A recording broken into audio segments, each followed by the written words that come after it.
শুরু করতে পারেন। আসসালামু আলাইকুম ভিউয়ার্স, এই তো আজকে শুরু করে দিয়েছি সেই পিকনিক, অসাধারণ পিকনিক। এটা আমরা সাজেক গ্রুপের পিকনিক বলে থাকি।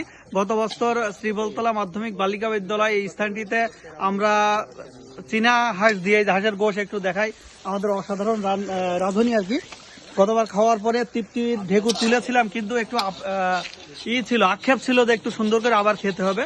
তো এই মানুষজনগুলো পাইনি, বিভিন্ন জায়গা থেকে আসছে, দূর দূরান্ত থেকে, শীতের মধ্যে খুবই কষ্ট করে। তাদের জন্য এই সামান্যতম আয়োজন। তো দেখতেই পাচ্ছেন আমার টিমের আরো সদস্যরা, আমরা এটা হচ্ছে সাজেক গ্রুপ, সেই গ্রুপের টিমমেট যারা আছে, আমরা আমাদের টিমের যে সদস্যরা আছে তাদের সাথে কথা বলছি। আমরা এই পিকনিক খেয়ে এখান থেকে আবার আমরা কি বলবো, কথা নিচ্ছি যে আগামী নিয়ত করতেছি যে আগামী আমরা পিকনিকে যাব বান্দরবন, সেই ট্রিপে। এই নয়ন যাবে কিনা? হ্যাঁ, ইনশাল্লাহ, অবশ্যই ইনশাল্লাহ, যদি সুস্থ থাকি, বেঁচে থাকি, অবশ্যই বান্দরবন যাব। আচ্ছা ঠিক আছে। আমাদের এই যে আছে মিনারুল কিন্তু প্রত্যেকটা ট্যুরে যায়, কোনো না নাই। এখন যদি বলি যে এখন কোন জায়গায় যেতে হবে, তো যে অবস্থায় আছে এই অবস্থায় রেডি। তো তার কথা শুনি, সে যাবে কিনা? ইনশাল্লাহ ঠিক আছে। এই যে আমাদের হুজুর রকিব, কি অবস্থা রকিব? আলহামদুলিল্লাহ। আচ্ছা, সে যাবে কিনা সামনের ট্যুরে? ইনশাআল্লাহ সে যাবে। আর এই যে আমার বান্দা কাস্টমার, এই যে বান্দা কাস্টমারের কথা বলে, সেই বান্দা কাস্টমার যত ওষুধ আমি দেবো, সে যাবে, কোনো সমস্যা নাই। বমি টমি যাই হোক, আমরা দেখবো। আর এই যে মুশফিক আছে, মুশফিকের কি আমার অনুভূতি ভূতা হয়ে গেছে, আমি বলতে পারছি না, দেখা যাক, চেষ্টা করব, বিভিন্ন ঝামেলায় থাকি।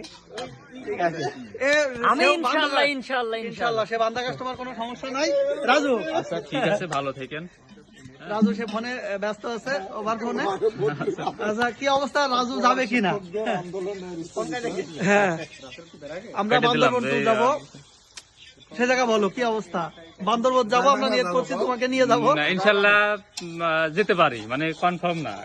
আচ্ছা ঠিক আছে, Sure বলতে পারছি না। আমার সেখানে একটু নির্ভর করছে, আল্লাহ যদি চোখ দিয়ে দান করে। আমি যদি দেশে থাকি ইনশাআল্লাহ আগে আগে যাবো। আচ্ছা ঠিক আছে, ইনশাল্লাহ সে যাবে। ঠিক আছে, সবাইকে ধন্যবাদ। আর ক্যামেরার ম্যান আমার আছে, আমার খুব কাছের মানুষ, আমার ভাগ্নে, তার মতামত চাচ্ছি, সে যাবে কিনা? আমিও যাবো 100%, যদি বাইসে থাকি তাহলে যাবো অবশ্যই। এবং ভাগ্নেকে ধন্যবাদ, আমাদের এই ট্যুরে আসার জন্য। তারা অনেক দূর থেকে খুব কষ্ট করে আসছে। আর আমাদের যে রাঁধুনি খুব স্পেশাল রান্না করে, আমাদের এলাকার বড় ভাই আর কি, তার রান্না খেয়ে সবাই গতবার মুগ্ধ হয়েছে, এর জন্য আবার তাকে আমরা ডেকেছি তার অসাধারণ হাতে রান্না করতে। ভাইকে অসংখ্য ধন্যবাদ রান্না করতে আসার জন্য। তো সকলকে ধন্যবাদ জানিয়ে এখন শেষ করছি। আল্লাহ হাফেজ।